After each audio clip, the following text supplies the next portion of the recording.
বিষ্ণুপুরের বিজেপি সাংসদ সৌমিত্র খাঁ তাকে নিয়ে বাড়ছে জল্পনা। কেন? ছবিটা দেখায়। তৃণমূল নেতার পা ছুঁয়ে প্রণাম করছেন সৌমিত্র খাঁ। আর এতেই বাড়ছে জল্পনা, কারণ তৃণমূল নেতা তার পা ছুঁয়ে প্রণাম এবং তৃণমূল নেতা ভবতারণ চক্রবর্তীকে পা ছুঁয়ে প্রণাম, সৌজন্য প্রণাম দাবি সৌমিত্র খাঁর। ভোটে জয়ের পর অভিষেকের প্রশংসা সৌমিত্রর। আর বিষ্ণুপুরের বিজেপি সাংসদকে নিয়ে বাড়ছে জল্পনা।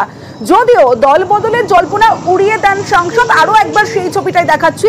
তৃণমূল নেতা ভবতারণ চক্রবর্তীর পা ছুঁয়ে প্রণাম বিজেপি সাংসদ সৌমিত্র খাঁ।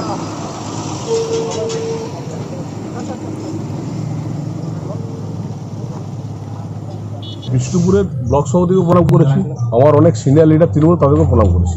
রাজনৈতিক দল আলাদা থাকতে পারে, সৌজন্যবোধ আমি স্বীকার করছি। ওনার সঙ্গে একদিন রাজনীতি করেছি, উনি আমার সিনিয়র লিডার ছিলেন এবং বয়স্ক মানুষ, তাকে শ্রদ্ধা দেওয়াটা আমার কাজ। তৃণমূল নেতা ভবতারণ চক্রবর্তী তিনি বলছেন কেবলই সৌজন্য বিনিময়, এর মধ্যে রাজনীতির কোনো যোগ নেই। সৌমিত্র খাঁ একদিন আমাদের দলেরই একজন বড় কর্মী ছিল, সে আমাদের দলের সাংসদ ছিল 2014 সালে। তার সাথে দীর্ঘদিন রাজনীতি আমরা করেছি। সৌজন্যতা জানাই, আমিও সৌজন্যতা জানিয়েছি, তাকে প্রণাম করেছি, আমি তাকে আশীর্বাদ করেছি। এর সাথে রাজনীতির কোনো যোগ নেই।